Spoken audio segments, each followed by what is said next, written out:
Hey everyone, and welcome to Adi's Happy Home. I am Adi, and today we're going to talk about excuse me, about a quick tip to build confidence in your crocheting. If you were like me when I started crocheting, I was super overwhelmed with all the different stitches and patterns, and I would look at different blankets and think like, oh my gosh, how am I ever going to know how to do that? That seems super advanced. Well, now about maybe 5 months or so. I kind of forget like when I started, but about 5 months I feel like it's been now.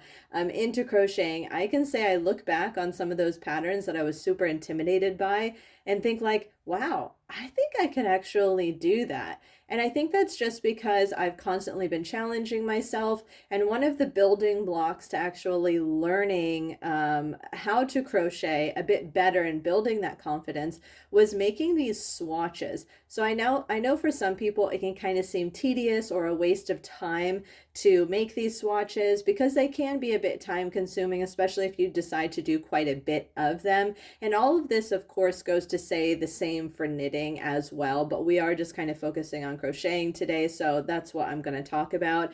But I do think that they are very, very helpful, especially if you are somebody who you feel like you really want to improve in your craft. You really feel like you're going to utilize this hobby to the best of its ability, making clothes, making blankets, making accessories, dishcloths, purses, whatever it may be. I mean, it's endless the amount of stuff that you can make. And so because of that, you really are going to want to have a nice foundation in just kind of understanding some of the basic stitches and beyond, some of the more kind of artsy craftsy type stitches, some of the fun stitches, and some of the more challenging stitches as well, because at least you'll be able, even if you don't remember how to make that particular stitch, after all is said and done. I mean, I made these stitches while I was actually into like my second or third project. So you don't have to do them like right off the bat, like I have to do these before I can do any projects. No,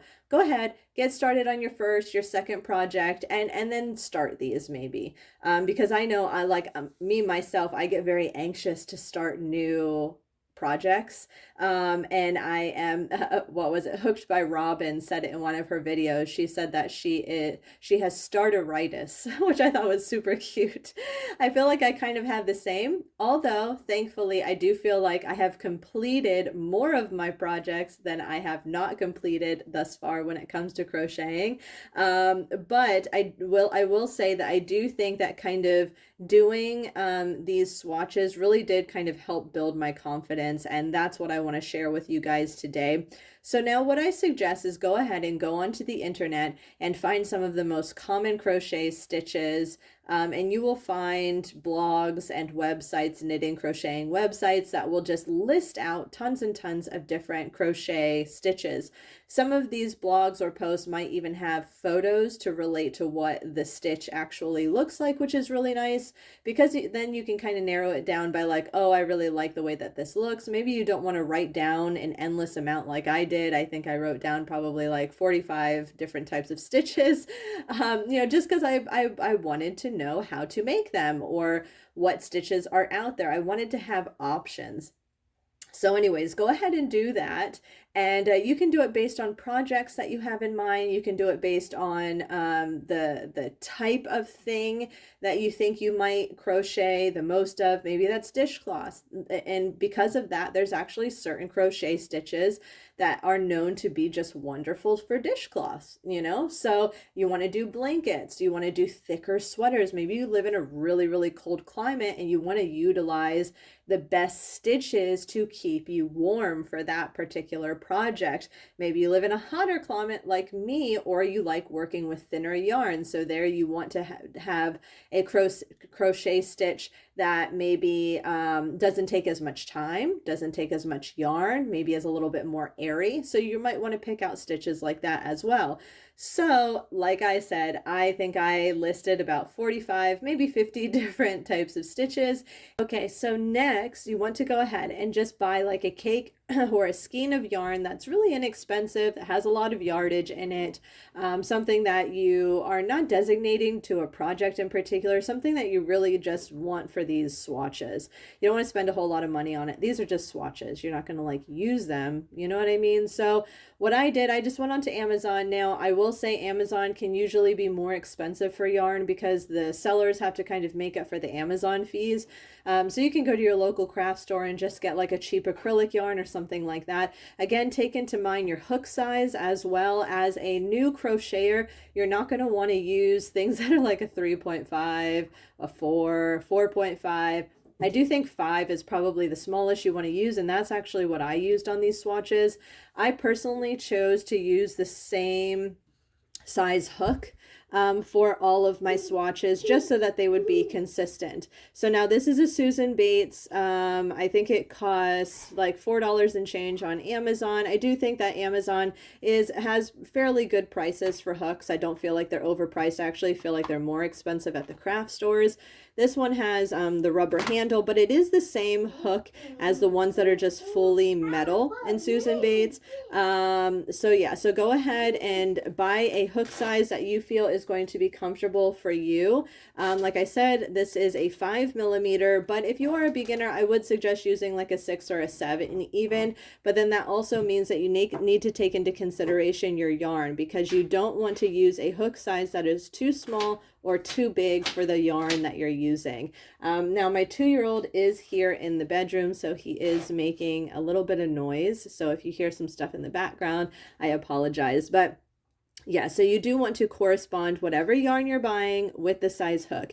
And a way to do that is to go ahead and look at the yarn that maybe you're interested in buying, turn it to the back, and you will see right here, it will have the size of the yarn, the weight of the yarn.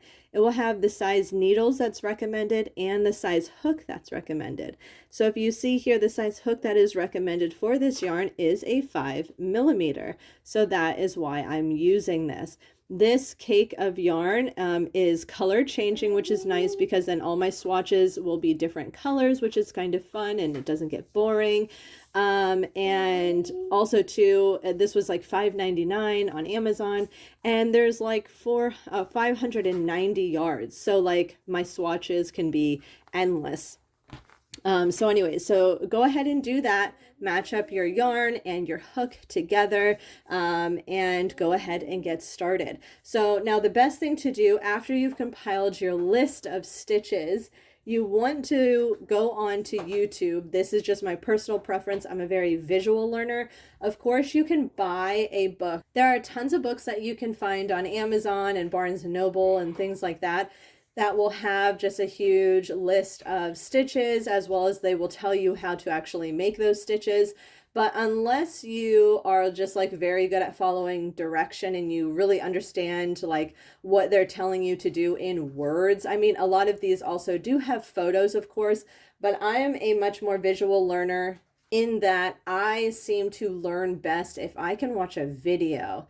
And so thank God for YouTube, because that is the best place to find video tutorials. So what you want to do, just go ahead, hop onto YouTube and type in whatever stitch you're looking to create, and you will end up, I guarantee you will end up finding multiple videos from different people all over the world showing you how to make these stitches. And usually they're either doing it in the form of like making a blanket and they're telling you how to kind of get started on the stitch for the blanket, or they will do it in a swatch form. So now what I also did is I intended, or I just did all my swatches roughly with the same amount of stitches, and I think that was about 15, unless a certain stitch had you do an even number, then I would jump up to 16 or go down to 14 depending on what the stitch was. So that way all my stitches can roughly be about the same size, just depending on the stitch. Of course, it's going to make the swatch a little bit bigger, like this one here. You can see that is much bigger, and that is just because of the actual stitch that you're doing, made it a little bit wider. So now I went ahead and I used these little sticker labels here that I have here at home. It's not the actual sticker on the label, but it's kind of like the sticky stuff that surrounds the label, because I don't like to waste that kind of stuff. It's so expensive. I'm like, I can use those little stickers for something, and sure enough, I could. So I went ahead and I wrote down all of these little stitch names on these little in between sticker things on the label, and then that's what I used to kind of put on here so that I knew what each swatch was. So this one is the Herringbone, which is a super fun, easy stitch.